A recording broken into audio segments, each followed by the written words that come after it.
love you forever, forever. I wanna love you. Will you let me love you forever, forever and a day, day, day, day,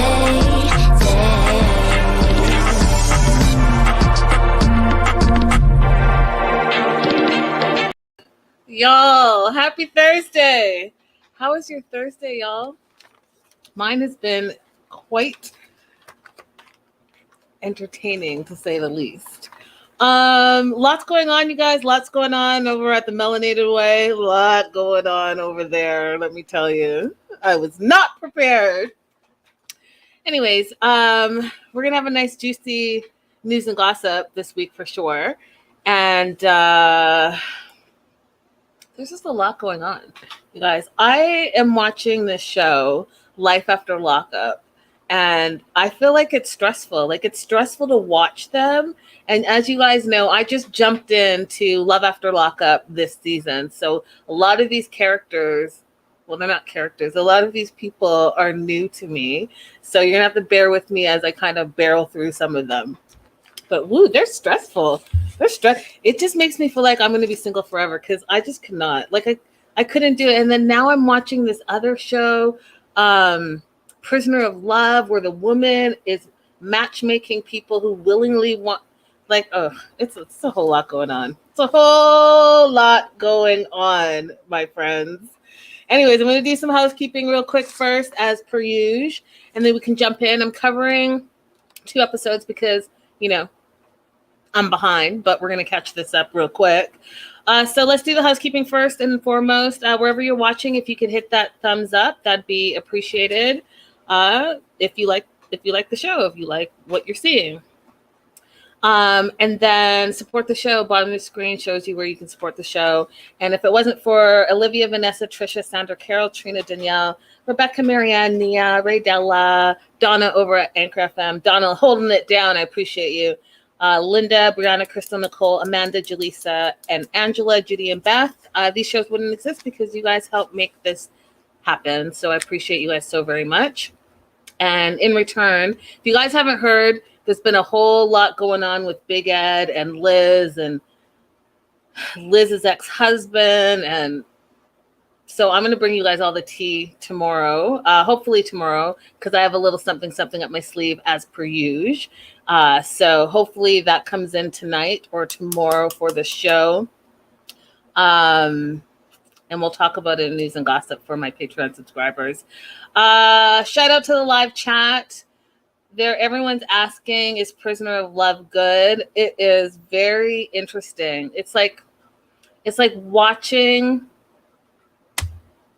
Love After Lockup, but love before lockup, if that makes sense, because none of these people have met, but they're in love. And not only they're in love, they're going to a matchmaker, and that's her job. Her job is to match people who are just regularly living their lives, beautiful people. Like, there's this girl, Issa. I'm going off on a tangent, but you guys asked, so I'm going to answer. This girl, Issa, she's like 22, from the Bronx, beautiful, going to university, has her whole life ahead of her, and she gets matched up with this 25-year-old dude, can't remember his name, and he's in prison for 4 years. And he told her that he told her he was in prison because he was going out with the boys one night and a gun accidentally went off.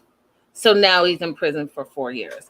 However, when they show like the charges and they're introducing him, he's got like some type of drug, like distribution of drugs, some gun charge, that he illegal weapon, and it just goes on. And I'm just like, how? Wait, what?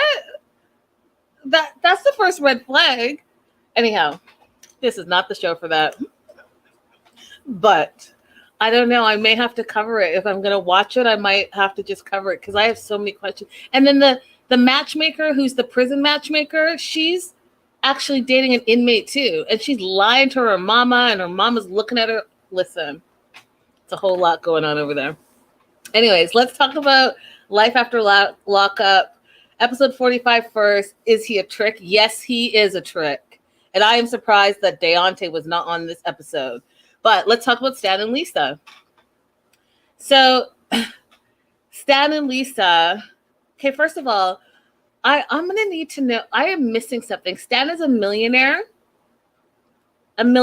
but he still gets his information from reading a newspaper. How is that even possible? Can someone explain it to me? Because like between day trading and all the apps and Bitcoin and all the stuff, and how are you able to stay on top of the stocks when you're looking at it? Who's even delivering your newspaper, and how can that possibly be up to date? Am I missing something? But apparently he's reading the newspaper for his stocks. Bizarre to me. And living with Lisa has been a challenge. Are you surprised that it's been a challenge?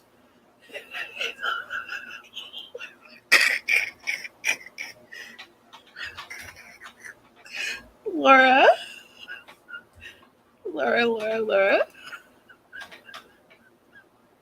Oh my God, you guys. Okay, this is why I've stopped looking at the live chat. Y'all are comedians in there. Okay, so living with Lisa has been a challenge. I don't know why he's surprised by that. And both of them don't know how to cook. Who microwaves bacon? Okay, who? You're not in prison anymore, Lisa. And Stan, like, if you're a millionaire, why don't you get like a private cook to come in and make some proper meals for you? Because all this frozen food. Last time you had guests over and you gave them chicken nuggets and some frozen French fries, like. Or at least order in, get some DoorDash, Uber Eats, do something that you just don't seem so crazy. You're microwaving your bacon, tater tots. It's a whole, ugh. So they're doing that, having breakfast. And we find out during breakfast that she has gone ahead and convinced him to get her name tattooed on himself. This fool went and got Lisa's name tattooed on his butt. Last week, you couldn't even stand her. And this week, you're tattooing her name on your butt. And then I had to see his like, oh, it was too much for me, y'all. It was too much. I was like, So anyways, they're having breakfast. She's going out with a friend to go shopping, so she needs some money. And she's really pissed off at how cheap Stan is. But you know what I've noticed, you guys? And I think I told you guys the gum story. If I told you guys the gum story, let me know in the comments and in the live chat. But what I find is a lot of people that are uber rich, they're rich because they're so cheap, like cheap, like extra cheap, that you're just like, oh, now I get it. You're so cheap that you just continue to stack up your money because y'all don't ever spend any money. So anyways, we find out that like he waters down his dish soap. You know, he probably recycles, not in the good way, but recycles stuff that he's already used because he's not trying to, I saw his little barbecue. His barbecue is like a 2x2. I don't know. So he's cheap.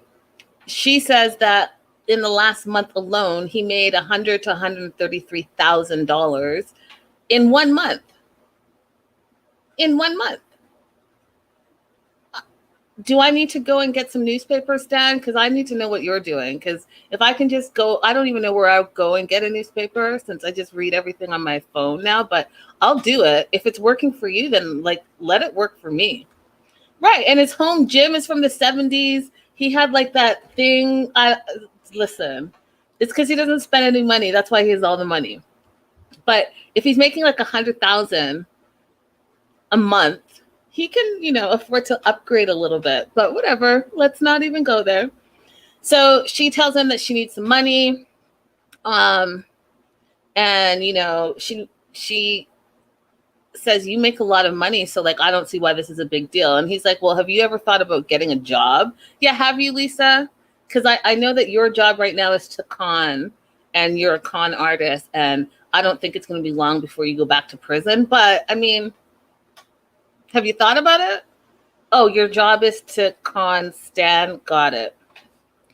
So he's like trying to buck up against her. He's like, I am not the face of an ATM. And he pulls out like a wad of cash, gives her a 20. I was like, what year are you living in, Stan? Like, I get that you don't spend money, but 2020, 2021, $20 is not going to get you anything if she's literally going shopping. And she's like, oh, this is going to be nothing. Then he tries to give her a 50 and she's like, no, I'm going to need the plastic. Stan, don't do it. Don't do it. But he did it. So apparently his credit card has a $25,000 credit limit. She's asked to camera, you know, do you love him? Like, do you want to be with him? And she's like, I don't know if I really love him, but he gave me his credit card. So there's that. And then she's like, well, I'm going to go shopping. Will I max it out? I don't know yet. I may max it out.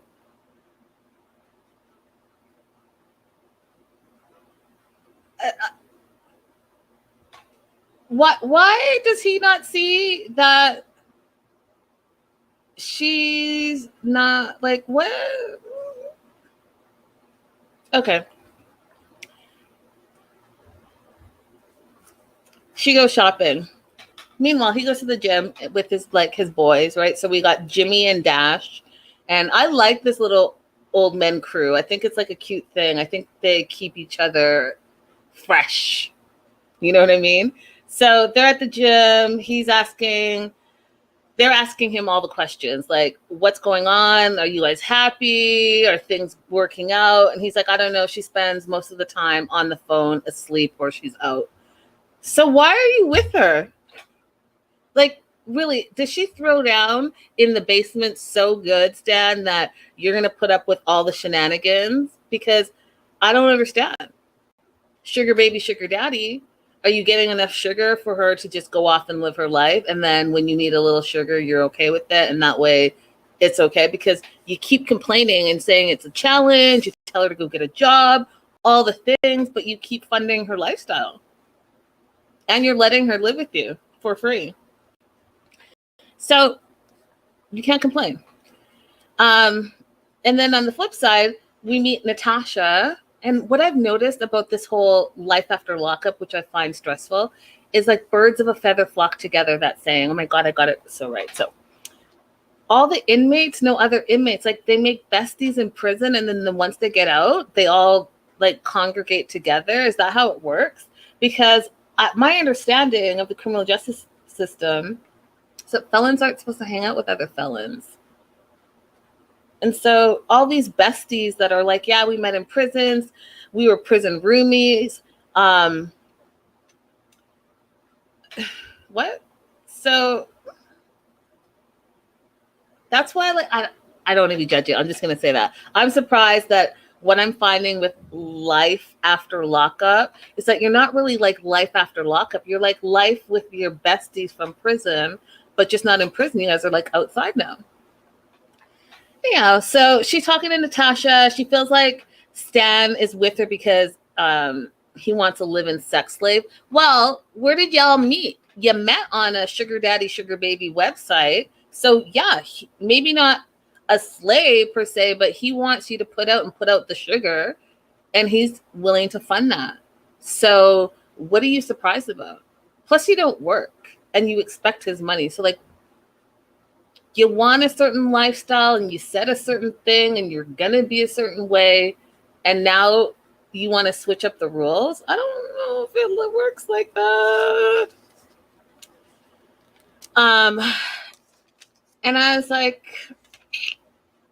you know, hard to be a sugar daddy, Stan said, when you're not getting any sugar. And that is facts. You need to step it up, Lisa, because he's going to get sick of the nonsense. And then he continues to complain a little bit and say that, you know, he's not getting any sugar. Lately, she's never in the mood.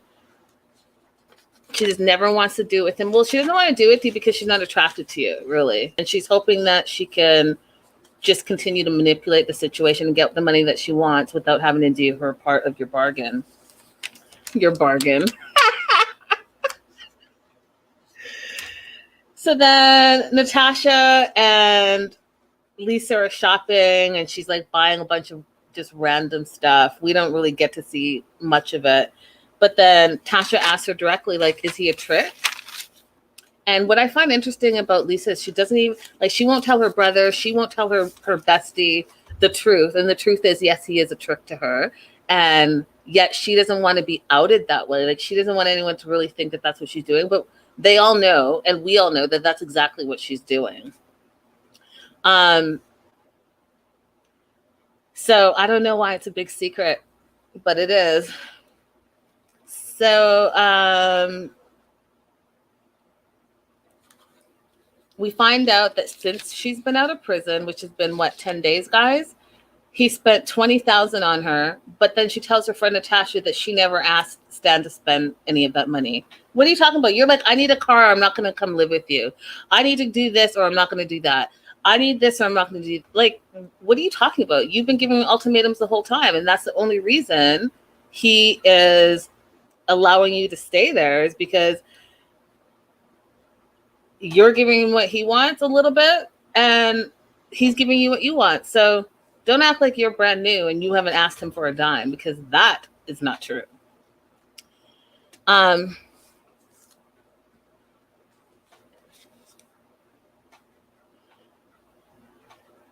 Then we find about Renata. And I've been hearing whispers about this Renata girl. So apparently Lisa has a girlfriend, and her girlfriend's name is Renata. Lisa swears that nothing has happened between them, but I don't know. But she is going to go try to see her because Renata got a boob job and she wants to see what the boob job looks like. And I think that that's going to be their storyline. I think their storyline is going to be that Stan finds out that she really is not trying to feel him. She's trying to have a different partner, but Stan's money back. It's crazy. It's crazy. Then I met Lacey and Shane. And their whole, Lacey 32, Shane being 23, she's a mom and a model. And Shane had malicious wounding charges. I'm not sure about these two. I'm just not sure about these two. So anyways, she was pregnant with triplets. I guess she lost 2 in vitro. But then they ended up having a beautiful baby, Summer Pain. But the relationship is not going very well now that they're parents. So Shane doesn't want to do anything, doesn't work. He doesn't work. Quit his job, apparently, to stay home and help with the baby because Lacey needed help, but then doesn't help with the baby. But can go to the gym and like work out. And don't even get me started on him going to the gym and what that looks like. But he's going to the gym. He puts on cologne to go to the gym. And she gets all weirded out. Like, why are you putting on cologne to go to the gym? Like, are you going to the gym? And if I was Lacey, I'd be like looking at him. If you're at the gym every day, you should be looking a lot more like Georgie and less like whatever this is. So what is this? But I find out that she has a messed up back from the epidural. Something went wrong, and so she needed Shane to be there for the baby. So he quit his job, and since then, I mean, is her back still messed up? If it's messed up, then I feel like there's some type of lawsuit going on there, and that's why both of them are not working. They're waiting on some type of settlement. That is just my guess. That's the vibe I'm getting from them. So Shane's off to the gym, and on his way to the gym, he's vaping. And he's explaining how he's been depressed since the baby came and how he has postpartum. Now, is Crystal in the live chat? Because I've heard of sympathy weight gain with men and their significant others while they're pregnant, gaining weight as well, like that sympathy weight. But this is the first time that I've heard that a man is having postpartum. And I'm just curious if my midwife, Crystal, says, yes, men can get postpartum depression as well. Okay, well, there you go. I was about to talk a whole bunch of shit because I feel like Shane's just lazy because he's 23. He was reminding me of Daniel from Love in Paradise where he just doesn't want to do shit. But now they have a baby, and so he doesn't want to do more shit. Like, he just wants to kick it. Like, can I just kick it? Yes, you can. No, you can't, because you're a dad and a husband at 23 and a felon So you might have to put on your big boy pants and actually do some things. Anyways, he's vaping on the way to the gym. He's depressed, postpartum. He's not sleeping. He feels overwhelmed. He feels bad ever since the baby came. Dude, you're 23. I get it. But you know what? Now you're here. So I don't know what the cure to the postpartum is. I'm just learning that men can get it too. So maybe research that and go and get some therapy and see if that helps you. I don't know. But what I do know is you're not helping your wife with the baby, and she's feeling overwhelmed. She's feeling like she's doing everything on her own. And so she goes out and she meets with her dad, John. And she's stressed out because she has the kids with her. I'm just like, you guys, why do you have children then? I don't understand. This is like your second child, and you're complaining that you have the kids with you to go see your dad. Like, what, why did you have kids if it's so stressful to you? I don't understand. Hey, Stevie. Stevie says he's been taking care of her other kids. So what's the deal, Shane? Yeah, I'm curious. And then Crystal says their first child. She has multiple other kids. Okay, so you see, you guys, I mean, stop having babies then if they stress you out. Stop having babies. I don't understand. So she's stressed out. She's struggling to make ends meet. Dad is not impressed with Shane because he thinks that he needs to be a dad and not a meathead. And I'm like, he doesn't even look like a meathead. He just looks like he's being lazy. He just doesn't want all the responsibility at 23. And I think he should have thought about that before, like I said with Ariana, you should have thought about that before you had unprotected sex. Like, if you didn't want to have a baby, then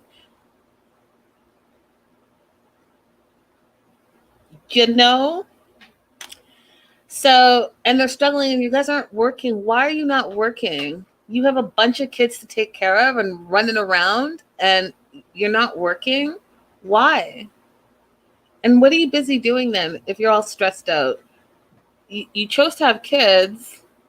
So, like, what are y'all doing? Patty. Oh, Patty. So she's also stressed out because her husband doesn't want to have sex with her. Apparently they used to have sex like 6 times a day, and now he has no interest, and he just gives excuses, and he literally gives excuses like, oh, I'm so tired. Dude, you went to the gym. You went like this like 3 times, and then that was it. So what are you tired of doing? And why do you not want to sleep with your wife? And I'm going to tell you why right now. He doesn't want to sleep with his wife because he's absolutely cheating. I have no receipts. I'm just getting to know them. But my first impression is this. What 23-year-old do you know that doesn't want to have sex? Tell me. I'll wait. Oh my God, I cannot with Patty right now. So I think he's cheating. I think that's why there's excuses. I think that's why he's putting cologne on. Maybe the woman that he's cheating with goes to the gym and that's where they hook up. That's the vibe I'm getting.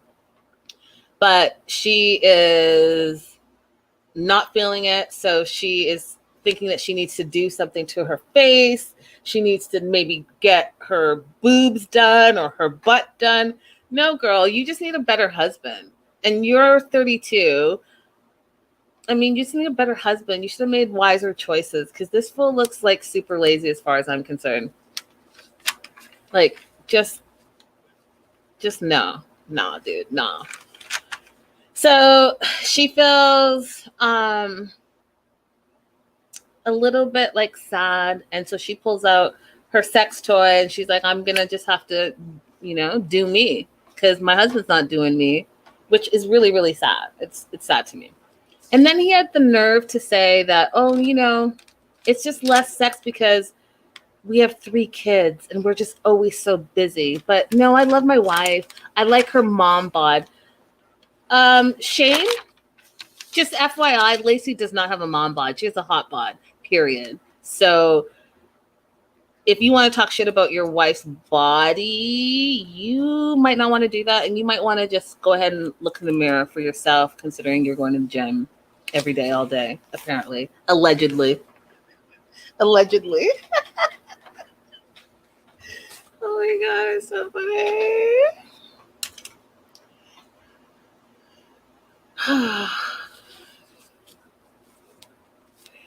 Then I meet Marcelino and Brittany. Marcelino is a poker player. Brittany, the rehab counselor. I was surprised that Brittany was the inmate. I was really surprised by that because I feel like she kind of like has gotten her shit together, you guys. And so she's fast becoming my favorite so far. I know we're only 2 episodes in, but she's becoming my favorite just because she seems like she's trying, you know, although we'll get to the latest episode, but you know, that charge of hers though, conspiracy to commit burglary. Woo! Woo! So she's been married for 3 years.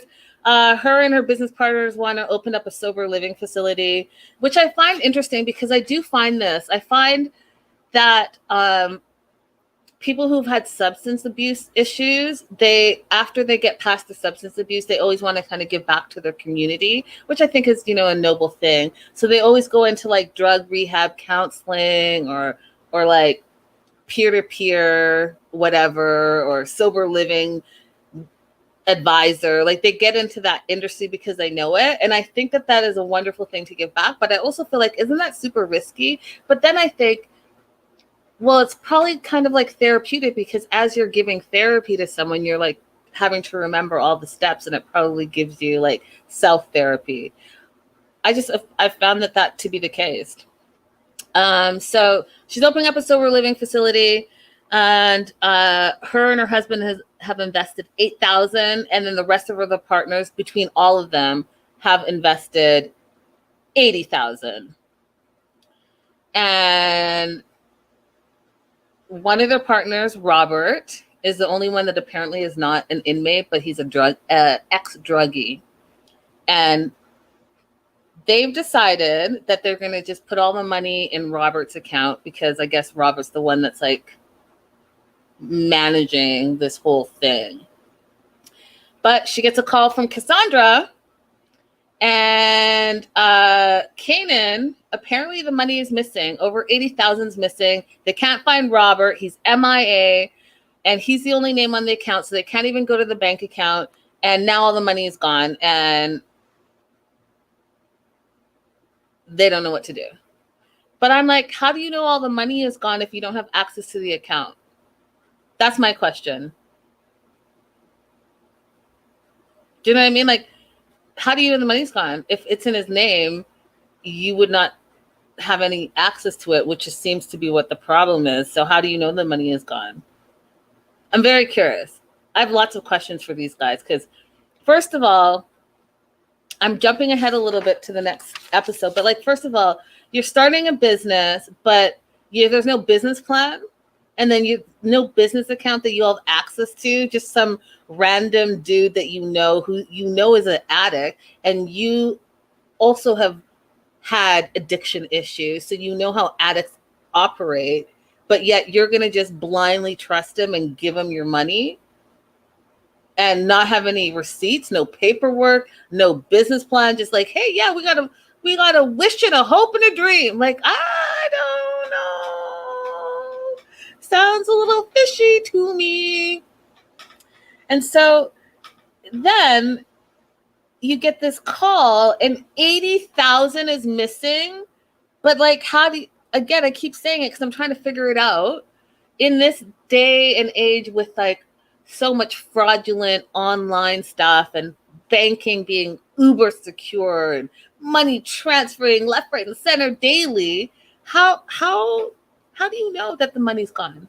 Because if your name's not on that account, there's no way, there's no bank in anywhere in America that is going to give you information. They're not going to say, yeah, what's Robert's account number? Oh, what do you want to know what the balance is? It's 0.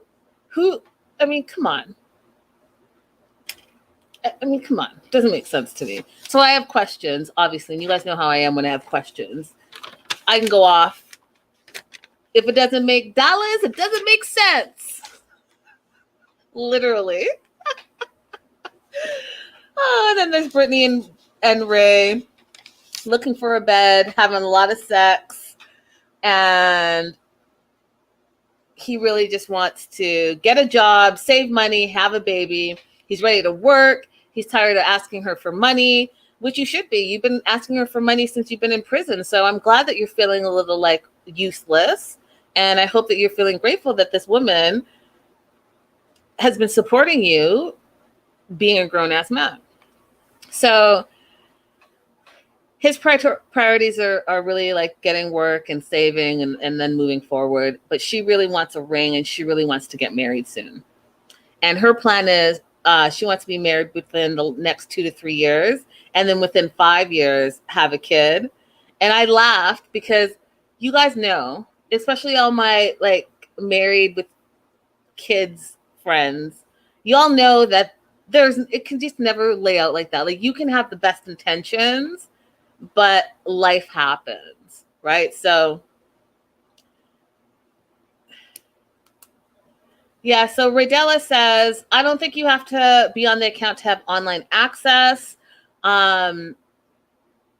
If he gave them the login info. I just really feel like if that's the case, then why did they have to go and meet? Like, why couldn't they just log in, look at what the transactions were? Then you would absolutely know where the money is and be able to follow the online trail.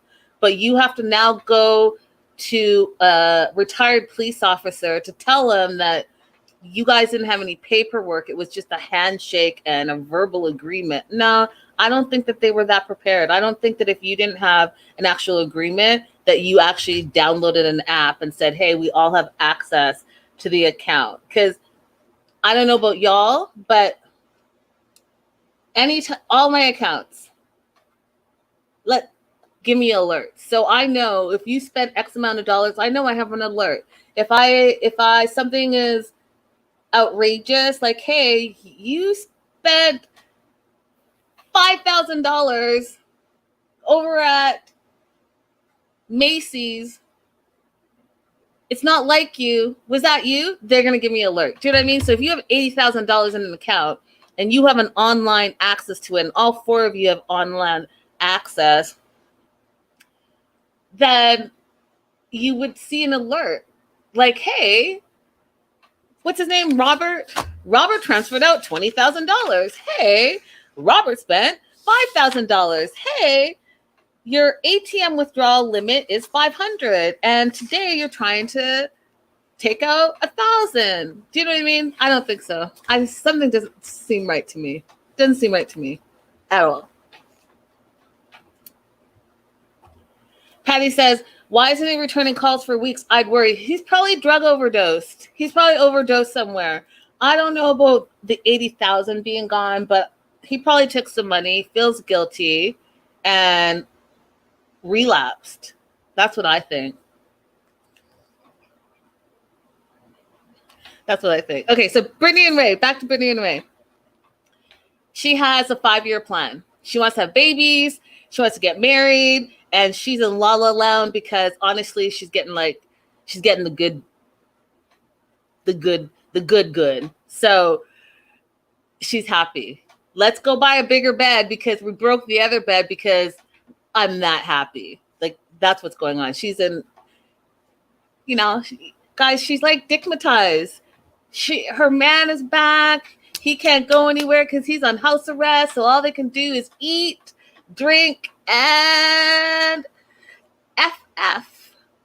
That's all they can do. And she's loving her life. And so that's what they're doing. And they broke the bed. And so now they need a new bed. And now she wants to have kids and get married because she's like, I'm going to need Brittany to not be in her sexy cloud. I'm going to need her to start trying to like clear. I'm trying to be PG, you guys. I need her to clear her mind. You know what I mean? You guys, do you know what I mean? Like when you just like, it can be like a drug, really. It could be like a drug. And so you're not clear-minded. So I need her to just settle down, slow her roll a little bit, and make sure that she's making some wise decisions with Ray. Because Ray comes off a little slick to me. So we'll see. We'll see. He drops a bomb, though. So he has to pay restitution, and that restitution is $143,000. And if he doesn't pay it, he can go back to prison. And she wants a ring, but he wants to pay her his bills. So is it the ring or the bills? And is it his bill or their bill? And she's already spent a lot of money supporting him and taking care of him. So like, what happens when he gets a job? And I'm curious to know as I move on. But let me know in the live chat. Let me know in the comments below. Whose responsibility are his previous debts if they're together and they're planning to get married? Is it his debt alone, or do you consolidate all your debts and you pay it off because you guys are ride or dies? I want to know. Let me know. So that's them for now. We'll get back to them. And then there's Shawn.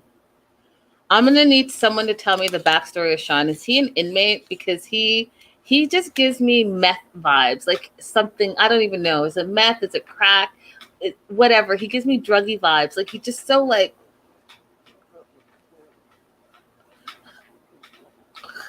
and I don't like it. I don't like it. I don't know. So it was originally Shawn, who's 46, but lies about his age, and Destiny, who's 28, who's back in jail because I guess she has escaped, stolen property, possession. So she's back in jail on that escape charge. And she thinks that they're still together, even though I saw the clip where she's like, it's over. It's over. So I don't know why she would think that. Oh, I know why. Because now you need money on your books and you're calling this dude who you were supposed to marry to put money on your books. And I guess she feels like he owes her a lot, which I'm going to have to find out why. But in his mind, they're done. Then I find out that he has his ex-girlfriend, Kelly. And they were together for a long time and they have a bunch of babies, like 6 of them. And he wants to meet up with her. So they meet up at this fancy restaurant. And her first thing, she's like, in the 16 years I've known him, he's never taken me to a fancy restaurant like this. I don't know what to expect. Oh, you're going to expect a whole lot, Kelly.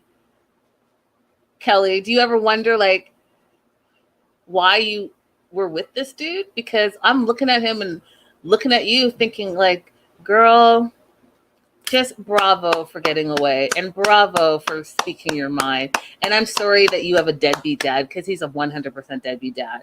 So she gets there and finds out that he quit his job and he's moving to Ohio.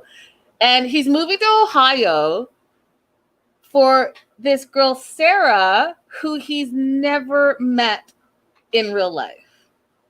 But he's going to quit his job and leave Nevada to go to Ohio.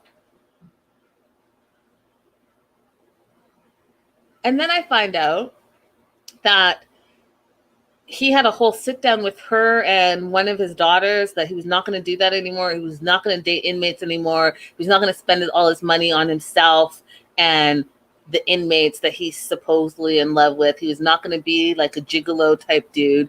He wasn't going to do that anymore. So Kelly's really disappointed in him because he not only said that to her, you said it to your kid. But he met Sarah at the same time as Destiny, and, you know, it didn't work out with Destiny, so he continued to talk to Sarah. And Sarah's been in jail for 6 years. He's already spent almost $7,000 on her already. And we find out that he spent $30,000 on Destiny. And here's the thing that made me mad, y'all. Because later on, I find out that this fool visits his kid once a month. You have 6 kids and you visit. Okay.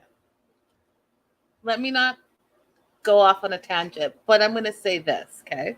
I'm going to say this. I personally don't understand when one parent thinks that they can visit, because your kids are your kids for life and 24/7 of every day, of every week, of every year. Just because you have a spouse or ex-partner, whatever the case may be, that is more reliable than you, does not mean that you are just free to do whatever you want to do whenever you want to do it, and you're going to come. You don't visit your child. You go and spend time with your child because that's your child. And when you have 6 of them, I don't know how once a month is going to do anything. And that $30,000 you spent on Destiny, that could have probably started a college fund for one of your 6 kids. And now the $7,000 that you've spent on Sarah's books could probably be $7,000 worth of food that you could have given your children. And so I'm confused why you're confused that your ex Kelly thinks you're an idiot. And you want us to believe that she's still in love with you and that the reason why she's mad at you is because he didn't choose you. No, fool. She's mad because she's looking at you, thinking of her 6 kids back home, realizing that you're just a ding-dong with no common sense and spending all your money on everything that has to do with you and you alone. You're selfish, selfish, selfish, selfish. And that's why I already don't like Shawn, and I just met him. I'm like, what, you visit your kids once a month? Visit? Those are the wrong words, my friend. And obviously not enough time. Lydia, thank you so much. Thank you for the super sticker. I forgot to mention that, you guys, super stickers and super chats are available on YouTube. And Stevie says he's done his kids so wrong. Yes, he has. I think it's terrible. It's terrible. Patty says he put up 50,000 bond on Destiny and she absconded. Listen, y'all, those poor babies, and I know some of them are older, but like Shawn is a hot friggin' disaster. So she's pissed. And then he lies. That's the other thing that made me mad. So you lie to all your girlfriends? I have a hard time saying girlfriend because this whole prison thing, like, how is she your girlfriend and you never met her? Like, how? But you lie to the inmates that you're dating and you don't tell them your proper age, and then you lie and say that you have like 1 or 2 kids. Can you imagine if like any of your kids heard that? Can you imagine what that would do to like their psyche and spirit? You lie and say you don't have these beautiful blessed. You know what? Shawn.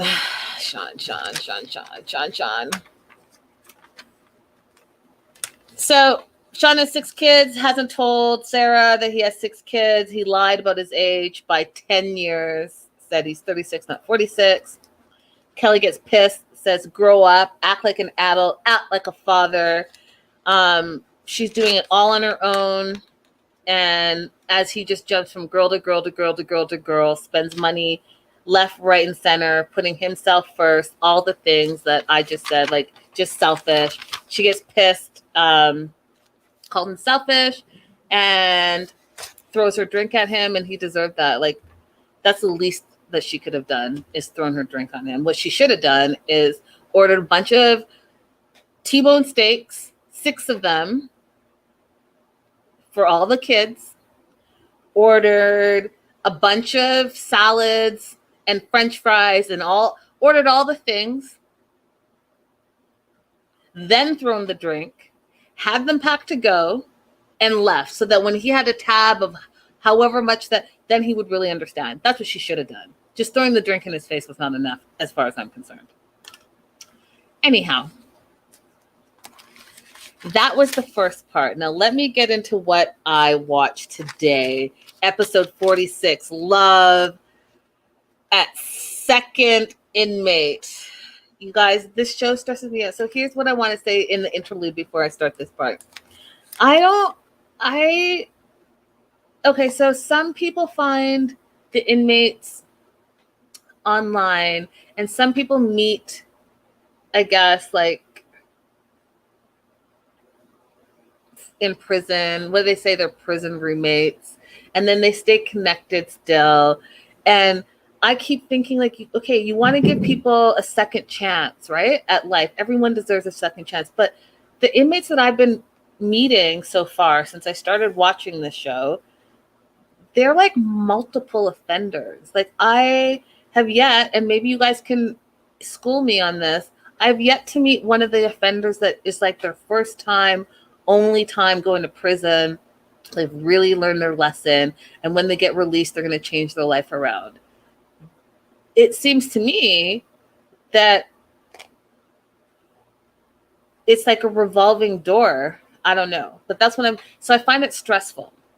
So we're back to Marcelino and Brittany, right? And so they're continuing to try to find out what's going on with Robert. They meet with this retired Turner PD guy. She feels weird, so she gets straight into like inmate mode, convict mode, and she calls her friend over and is like, hey, you didn't tell me he was a police officer. Like, I don't feel comfortable. I feel like maybe I'm snitching, and I don't, that whole mentality, like, cops are the enemy, don't talk to the cops, you're snitching, woo woo. And her friend's like, listen, we don't really have any other choices. Like, we got to talk to this guy and see what's going on. And so she just feels nervous because I guess she's never had good experiences with the police. And so she's not used to talking to the police. So she just goes over, sits down, and apologizes for like the weirdness in the beginning. And they tell him that the owner, which is the first mistake. So if you guys are all business partners, then it would be your partner that has taken off. But the words that you use are important, considering that you're saying that there's 80,000 missing, and you've invested 8,000. This person invested 10,000, and this person has invested 20,000. If he's the owner, and you guys are what then, right? If you guys are all partners, then I can understand that. Or maybe you're investors in his business, but then he's the owner and it's his business. And if it's an investment, then that's the risk you took, right? You following me? So the words you use are important, because in the beginning, the last episode, you told us that you guys are partners, and this episode you're saying he's the owner. So it's a big deal when it comes to missing money. Owner is taken off. And they tell this Robert guy that they're both ex-offenders. They've done prison time. They both dealt with substance abuse issues in the past, but they've had a lot of clean time now. And all the money in the bank is gone. And they tell him that Robert said, hey, we need to show that we can pay for this facility, and we can pay for it months in advance. So we need to put all the money in one account. They had me there. That makes sense, right? But if we're going to all put the money in one account, then, especially being previous inmates, you should think that something's off when you're, let it just be in my name. Do you see what I'm saying? Like, I would be like, oh no, it took me a long time to get that $8,000. So I'm going to need a receipt that says I've invested $8,000 into XYZ sober facility on this date at this time. I'm going to need your signature and my signature. I'm probably going to want to write, I don't even know if people write like a cashier's check, or I don't know, but I'm going to need some type of paper trail so you can see that that came out of my account and this is going in this account. And then this account, if we're all partners, then I'm going to go ahead and need to give you my ID so that you can add me to the account. And so since it's a business, no one should be able to take money without a co-signer, because that's what happens with business accounts, and you have partners. One random person can't just take out big chunks of money without prior approval with the other people on the account, on business accounts. So But no, you're just going to say, hey, here's 80,000. Go ahead and put in your account. We trust you. And let's keep rolling. So you didn't, again, have a business plan. You didn't get a contract. You don't have receipts of you giving this money to Robert, who you already know is a recovering addict. Like, I don't understand. You guys are like, and Brittany, didn't you go to jail for like felony, something that had to do with money? I don't know. I'd have to check my notes, but you should know better, Brittany. That's all I'm saying. So they tell this Robert guy that it was a verbal agreement only. He's like, oh, you didn't have a contract? Okay, what you're going to need to do is get a list of people that invested their money. Go ahead and go down to the police station, file a report, and then from there, it's going to go to a detective and will be criminally investigated. I'm going to tell you right now that this is not going to be a high priority for them because they have all of like the serious crimes to investigate. And because there's no paper trail, they're going to have to first make sure and prove, if they have time, that this is actually a criminal matter, right? But you have no paper. So you're just saying, yeah, it's not going to be a high priority. So I suggest that Brittany rounds up her husband, all the business partners, and go to like the places you would think that Robert, like you must know where he lives. So he's not answering his phone. Roll up on him. Roll up on his family members. Go to his, does he have a job? Go to his job. Like, go and look for him. If it is indeed 80,000 that's missing, you tramping around having meetings in cafes is not going to help you. You know that you gave money and you shouldn't have given money just because to a ex-druggie. Go find him. That's my advice. Go find him. Go find him and beat him down. No, just joking. Just joking. Violence is never the answer.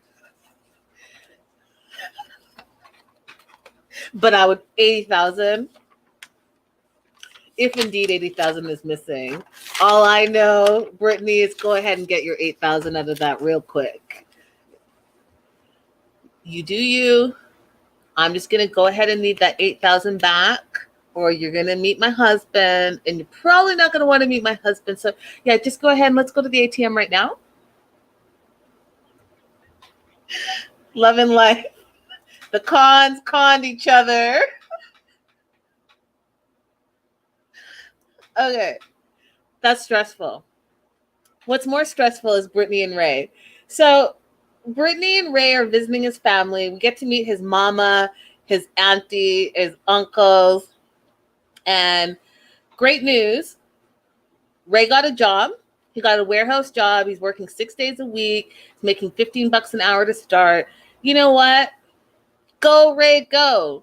I'm proud that he got a job because I'm sure that that is going to help him with this esteem and help him like feel more like a man and all the things. And he says how he feels lucky to be with Brittany because, yeah, he is bringing nothing to the table.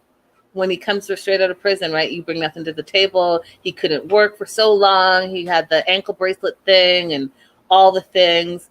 And now he has a job so he can start contributing.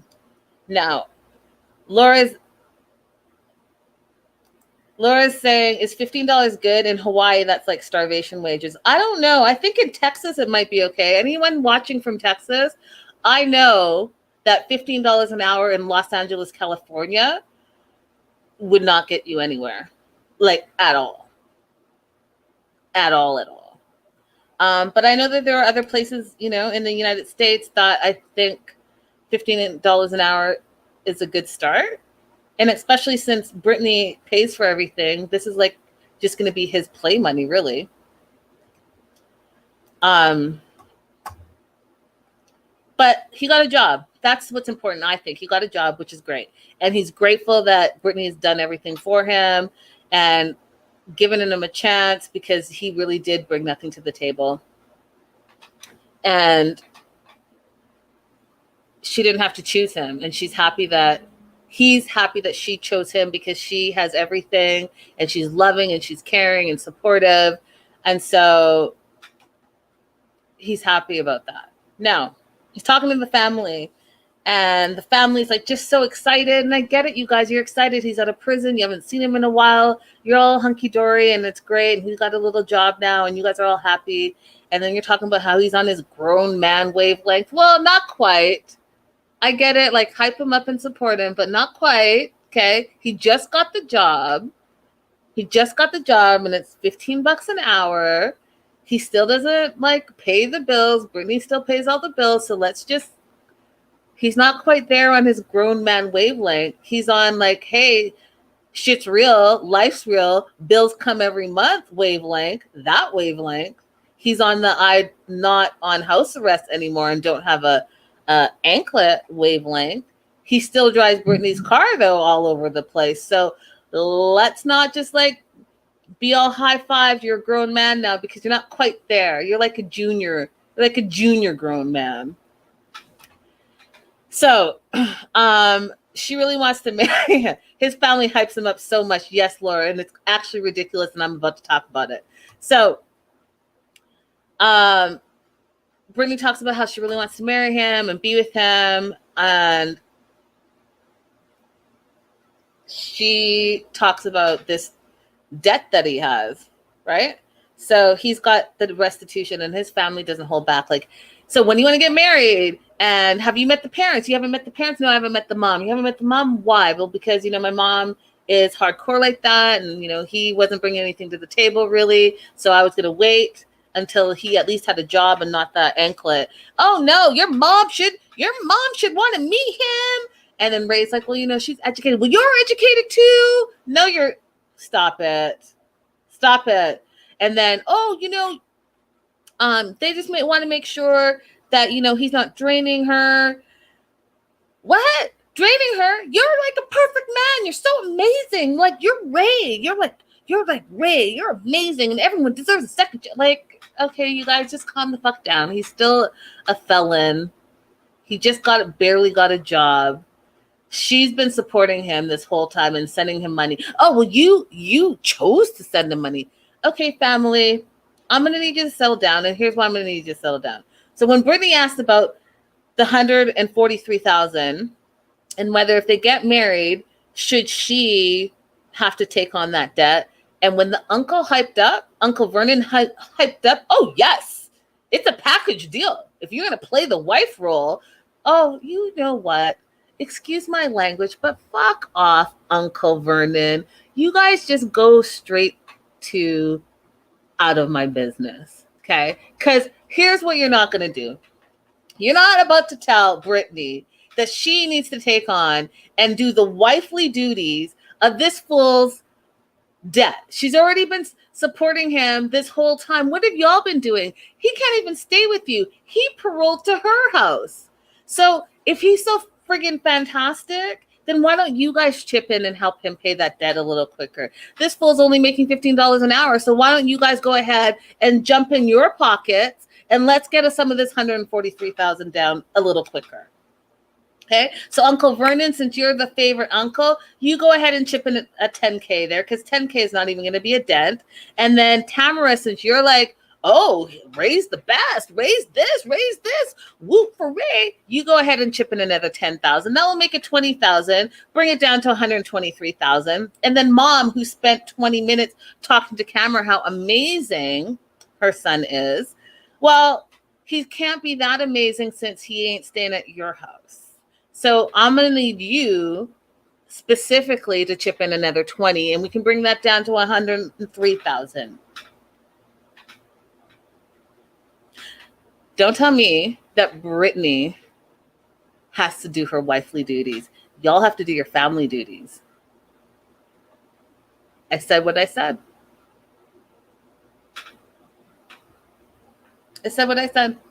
And I mean it.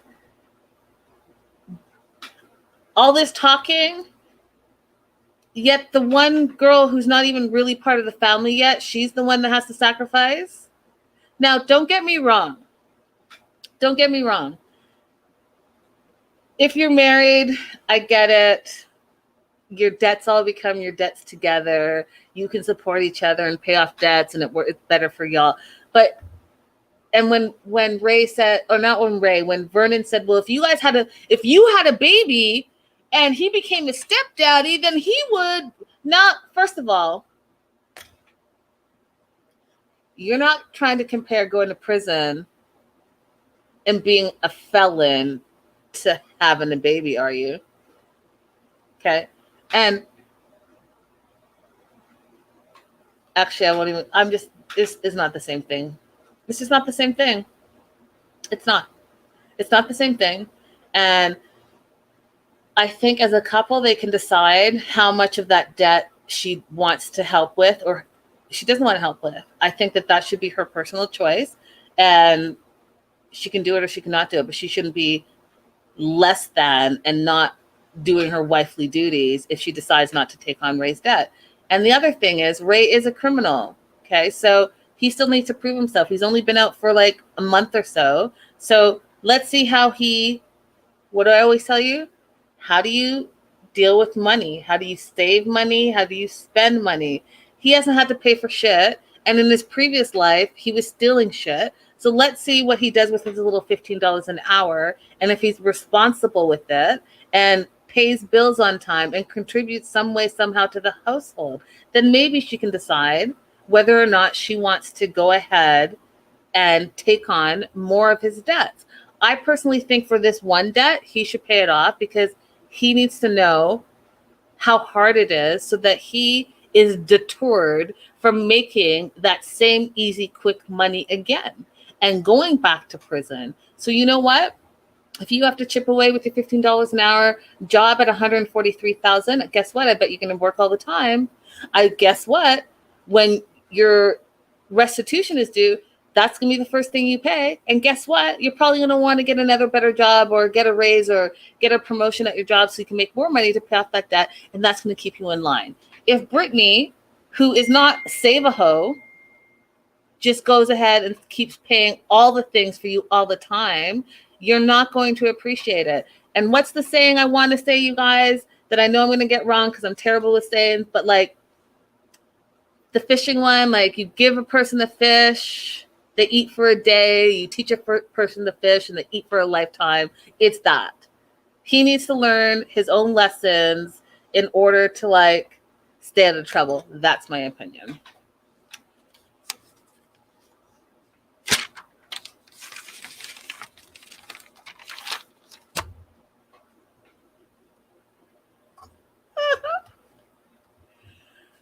Anyhow, moving on to John and Christiana. This couple right here.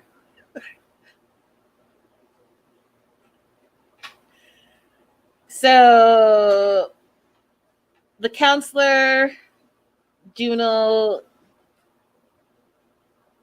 counselor, who's also happens to be a convict, and his 36-year-old parole violation, unemployed wife. I don't even know where to begin with this. She's 1 month out of prison. Coping with life, she says, outside is very, very strenuous on her. And the reason why I'm having a hard time, you guys, and you know me, you guys, you know why I was distracted by her eyebrows. Did she shave her eyebrows off and then just pencil them in like this? So that when she talks, I just can't, like, if you see my notes, what's happening with her eyebrows? What's happening? It was very distracting. Like, what do you do? You're stressing me out. Yes, it's strenuous outside, living on the outside. It's strenuous. They're not going to tell you when to eat, what you can eat, and like when to go to bed and when to wake up. Like, that's not real life. So coping is hard. I totally get it. I don't understand. Thank you so much, Krista. Linda, Christiana was doing the people's eyebrow in her confessional. Do you smell what The Rock is cooking?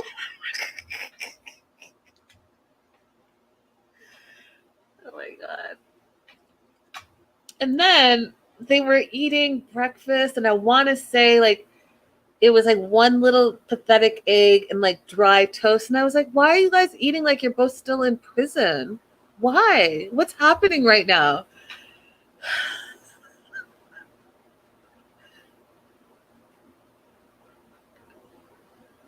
So she's trying to roll with the punches. But she's not happy. She's like crying a little bit. It's been hard for her. And apparently John is a gigolo, and John was flirting with her sister.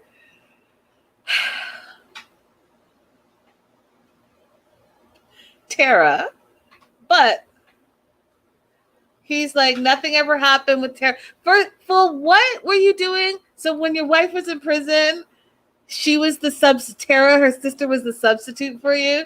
And then I find out later that he's cheated on every other woman that he's ever been with. Well, how many women has he been with? Because I'm looking at John sideways like something's just not, I don't know what it is. I don't know if it's his hair, the whole weird Bonnie and Clyde thing, like the weird awkwardness. Like, I don't know, but something about him just, how I had a hard time last in Love After Lockup with the crackhead. I'm having a hard time with John. Like, I'm trying to figure out, why is he a catch? Why did she marry him while she was in prison? And now she's been out a month and they're already having problems. Well, why? Like, anyhow, Christiana is really upset because she doesn't trust him. He was flirting with her sister, and she just doesn't know like how she feels about things now. And then I find out that he has an 18-year-old daughter. Thank God she's in college. Whatever he did, obviously he did something good. But she comes over and he tells her about Tara and the flirting, but he just really loves his wife, and she freaked out. Of course she freaked out because you flirted with her sister, and now here she is, and you're saying you want to be with her. Oh, but you didn't cheat? But I have a feeling you might have done something, because like I saw the clip where like she went to kiss you and you turned your head, but what happened after that, John? Yeah, Patty says they got married in the bed of his pickup an hour after she was released. I heard that when they were doing the photo shoot, Patty. And when I was like, you did what? You got married in the back of your... Oh no. What? You see, it's like, this show is stressing me out. It's a stressful show. Why are y'all living like that? Why? Why would, what?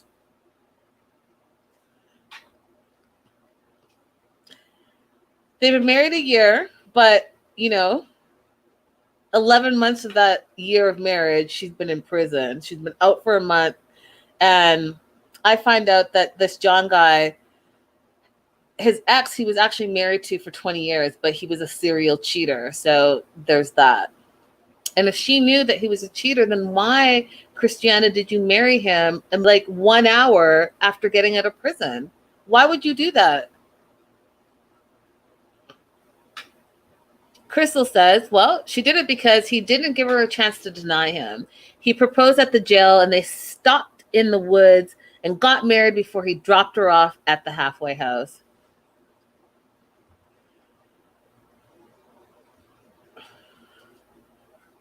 She's stupid then.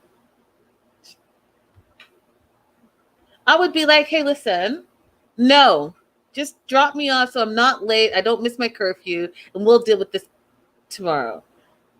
You brought your truck and we're going to do what? Oh no.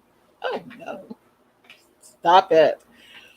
Anyways, he has a surprise for her, and he has this van, and I guess one of you guys are going to have to tell me about this Bonnie and Clyde thing, because that was another thing that was super weird to me. He's all into it. He's got the deco on the side of the car, on the back of the car, and he's just like, I love it, and we're the new Bonnie and Clyde. Are you? Because do you know how that story ends?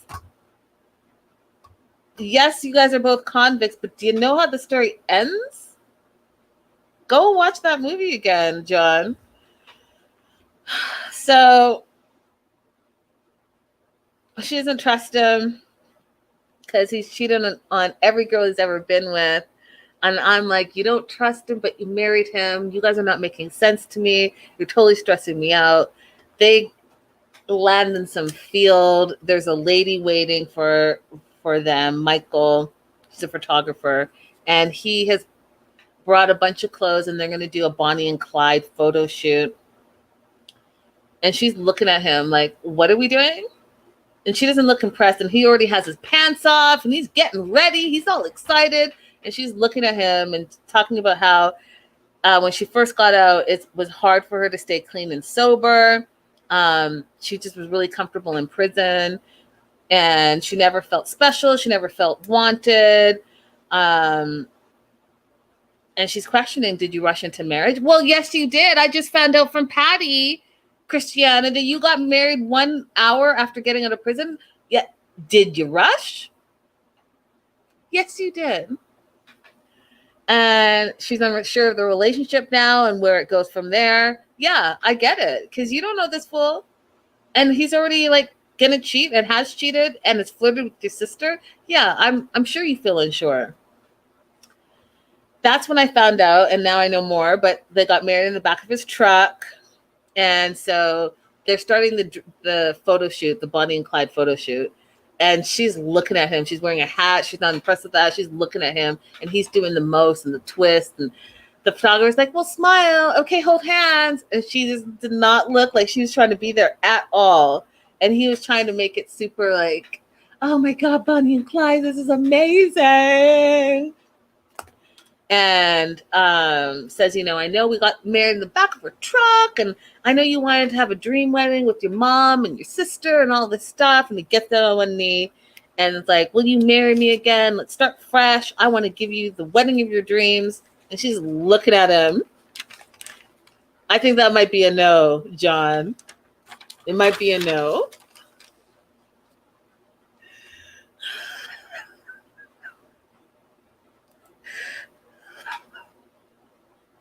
Those clothes needed to be burned as well. Ugh, facts. Christiana looking like a busted can of biscuits. He could at least pick out something she looked good in or her size. And Amanda says she never dressed like that either. Come on. Yeah, guys. That one right there. And then I'm back to Shawn again. This fucker. So he moved to Ohio. He's staying what looks to me like a motel. He's still unemployed. And he's going to be picking up his girlfriend, Sarah.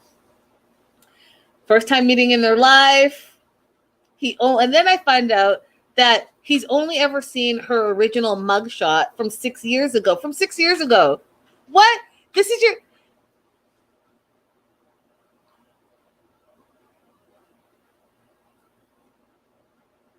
You moved to Ohio and left your 6 kids to live with a woman that you've never met ever, and you've only seen a picture of her from 6 years ago?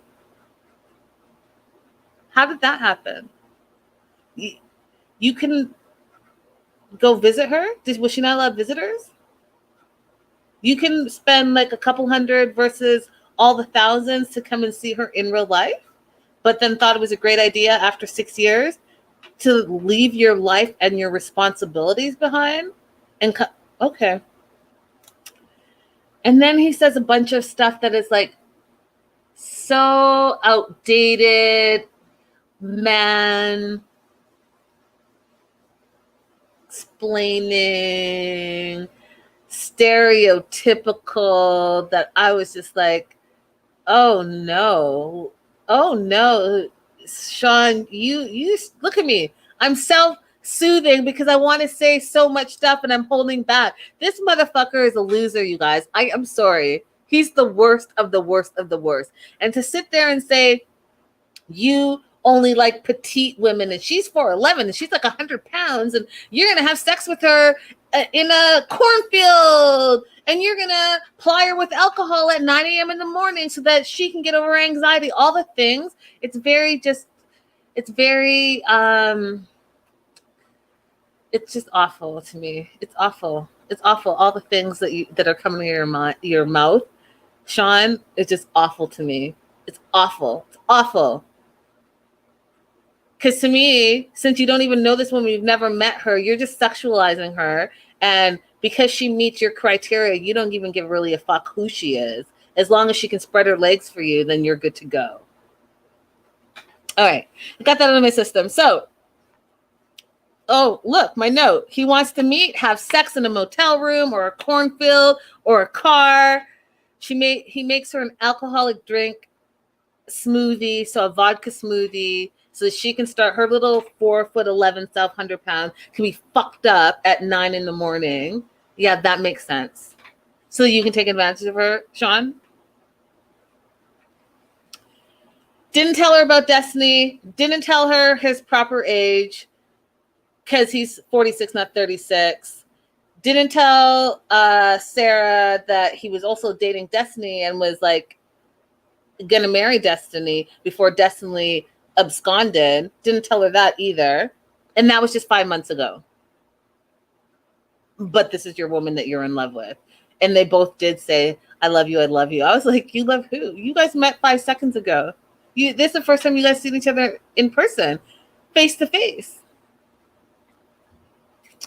Okay. He wants to get a house and move in together, even though they've never met, even though he has a bunch of secrets that he hasn't told her, bunch of kids, and he just hopes that it's going to work out. Fingers crossed. That makes sense.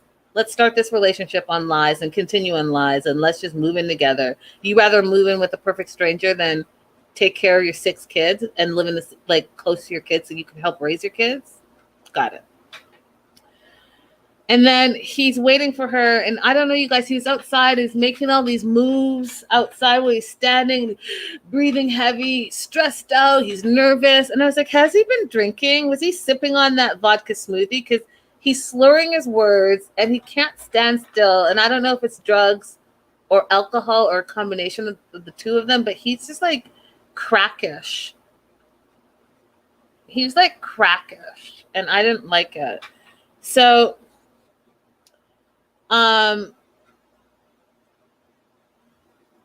he's like, is that her? Is that her? Some car comes, she gets out, and it is her. And they hug and they kiss. She's nervous. He's nervous. She's like, yeah, we've only ever emailed and phone calls. And I was like, you can send an attachment of a photo of you? Like, did it? I don't know. Because some of these inmates are on websites. And a lot of them are like doing, listen, I just read an article. You know what's going on in Rikers in New York? There's a shortage of, what's the word I'm looking for? Corrections officers. There's a shortage of them. And last week, there were any that showed up to work, so the inmates were policing themselves. Well, now there's a shortage. Some came to work, but not enough. So the inmates are on TikTok, making TikToks, having parties, fighting, just running amok and policing themselves. So I'm just saying, it's a whole lot. It's a whole lot.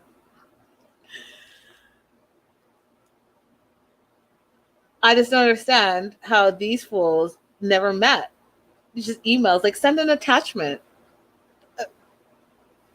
FaceTime real quick. I know someone is smuggled in a cell phone. You ain't got it like that, Sarah?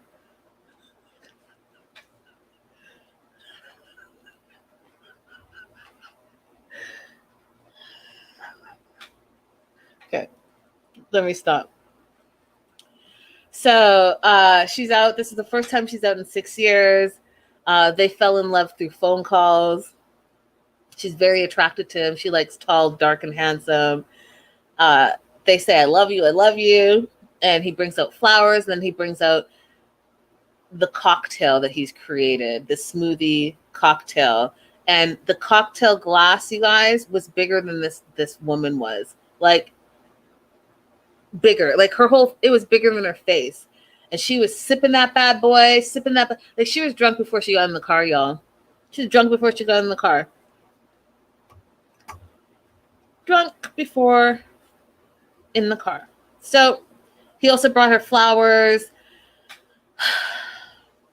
And then we find out her story, and I was just shocked. So apparently she sold someone some heroin, and not only did she sell it, she helped them use it, and they OD'd and died, and she was charged with involuntary manslaughter, and that's why she was doing 6 years.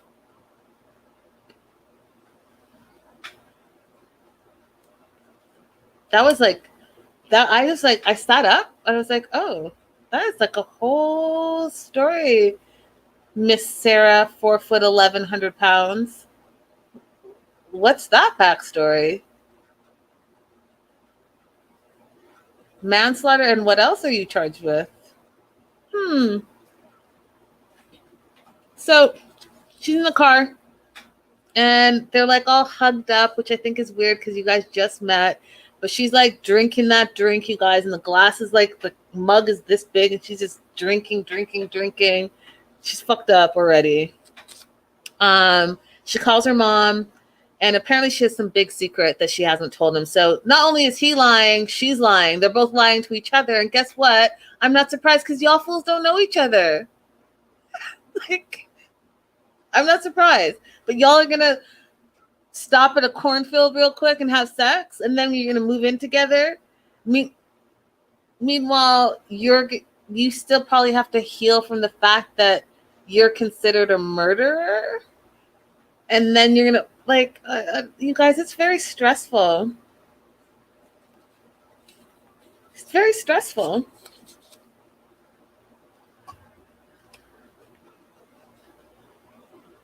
It's very stressful. So I think her secret is, what do you guys think the secret is? I think that she has kids as well. Because she's like, he asked me a bunch of times, and I said, no. And then when she was talking to her mom, she's like, oh, don't worry, you're not on a speakerphone. So I'm thinking that she has kids, and the mom has been taking care of her kids, and that she lied and said she doesn't have any kids. So what do you guys think the secret is? Let me know in the comments. Let me know in the live chat. But these two fools stress me all the way out. Shawn is... Can I say something, and you guys don't get mad at me, and I don't want any of the extras, don't come for me. I'm just giving this is my personal opinion, and I'm entitled to my personal opinion. But I personally feel like Shawn and Ed are on the same level of, like, you see if, oh, can you see that? I have goosebumps right there. On the same level of just like, you're creeping me all the way out, and I cannot deal with it. I don't know what it is. You know, I always tell you guys, go with your gut instinct. My gut is like, ugh. So you guys think maybe she has 6 kids too. Raydella says maybe she's got a boyfriend or a girlfriend. And Stevie says kids and a girlfriend. And Crystal says, I agree with you, Linda. I said that too. Yeah. I don't know. There's something not right with Shawn, and I'm just not feeling him. Last and certainly most complicated that I'm still I need to see Puppy in order to put 2 and 2 together. First of all, is that her real name? Did her mama name her Puppy? I mean, I met her mama in this episode, but, like, is that her name? Like, what do people say? Is that her government name? Anyways, Amber, the assistant manager, who's also a convict for drug trafficking, and Puppy, who's unemployed and missing and sale of meth, is missing.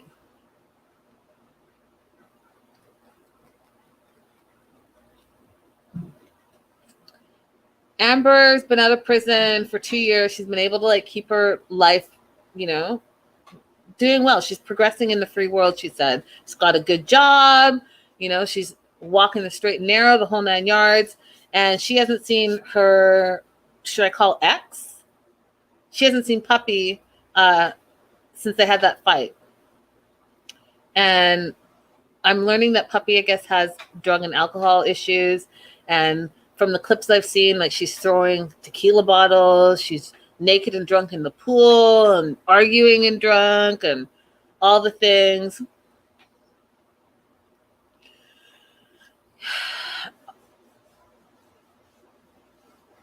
Linda, I saw a video yesterday telling about Shawn met the baby mama when she was 16 and he was 24, explains how he likes the young girl. See, I knew it. My gut is always right. I knew he was a creeper. And was he 24 loving life or was he 34? Because he lies about his age. So Puppy's missing. Amber wants to find her. Amber goes to Kathy's house, which is Puppy's mom, and the mom hasn't seen her in weeks. She's sad about it. They sit down, have a smoke together, and she's getting, I guess she's ill. She's getting treatment, has to go to the hospital like a couple times a week, and Puppy hasn't shown up to come and take her to the hospital. All the things. She's M.I.A. No one knows where she is, but she does have an address for her. So Amber's like, well, maybe, if you're so worried, I should just like roll up and see what's happening, right? Because I still care about her and I worry about her and I haven't seen her. And if you haven't seen her and you're the mom, then like maybe I should do a drive-by and see what the 411 is. Mom starts crying because I guess she was really blaming Amber for not being there for Puppy while Puppy was trying to like get it straight, just getting out of prison. And I was like, well, Mom, you can't really blame the other person because as an adult, Puppy has to take responsibility for her own actions. All Amber could do is be supportive, but she can't make Puppy clearly do anything that she doesn't want to do or is not ready to do. So then we meet Queen, Amber's roommate, and they met in prison. They were prison roomies. And this is why I'm saying to you, this whole, it's just very stressful. And then I find out that they're both on probation for 20 years. 20 years? 20 years? Y'all can't do anything wrong. If you do one thing wrong on probation, you violate your probation, they can send you back to jail. Anyways, they want to pull up on Puppy, so they decide after they do like a Google search, they do the lay of the land. They were like detectives. They're like, we're looking for broken lights. We're looking for paved roads. We're looking for roofs on houses. If it's a not crackish looking place, then we can roll up. But if we're seeing any of that stuff, then maybe it's like a drug house and we're not going to roll up. So it looks good. Let's roll out. They roll out. They go stake up the house. And they're sitting there like undercover cops. They're looking at the house. The house looks okay. I don't see any security cameras. I don't see security gates. I don't see like, a guard at the door. I don't know. I'm making shit up now, but you get what I'm saying. So they're going to wait. They're going to see what the activity is. Is there a little drug activity? Because, in the drug houses, it's constant in and out, in and out, in and out, in and out, people in and out, in and out, in and out. There's none of that. So Amber's tired of waiting, so she's just going to go knock on the door and find out if Puppy's there. Now, I don't know about y'all, but I told you this. I'm like, you can't come to my house uninvited. You can't just roll up and knock on the door and think it will be answered, whether you hear signs of life or not. So I'm surprised that this dude opened the door because if I'm not expecting anybody, there will be no door to be opened. Just saying. I want to learn more about Sammy. So Amber, ex-convict, is dating Sammy, who's an ex-convict. They had a date. It went well. He bought like a prison card for her. She was all happy. They had a kiss. But Queen doesn't trust him. I'm going to definitely need to find out more about this Sammy character. And you guys feel free to let me know any details in the comments below. Let me know in the live chat, whatever you guys want me to know, because this is already stressing me out. So what I'm not about to do is go back, because these There's like 40 this is episode 46. I'm not going to go back 43 episodes of season 3 or whatever, 40 episodes of season. Like, I'm not doing that. This is already stressful enough. So I'm just going to learn them now, the new people who are on live moving forward. If there's anything y'all feel that I need to know specifically so I can talk about it, then tell me. Give me the Cliff Note version, because this right here, Life After Lockup, is more stressful than Love After Lockup. I think it's because Love After Lockup, you know where they are. And you can kind of like balance the amount of time you interact with them, because, you know, it's not like they can't wander the free world. So you can take breaks. You're like, you know what, baby, I don't really feel like talking to you. I'm going to go ahead and put $10 on your commissary. Go ahead and, like, you know, get yourself some good ramen noodles and one of those cake thingies. I can't remember what they call them, but they have these special bun cakes that they all love in prison. They trade. Get yourself that and you have a great weekend. And maybe I'll talk to you on Monday.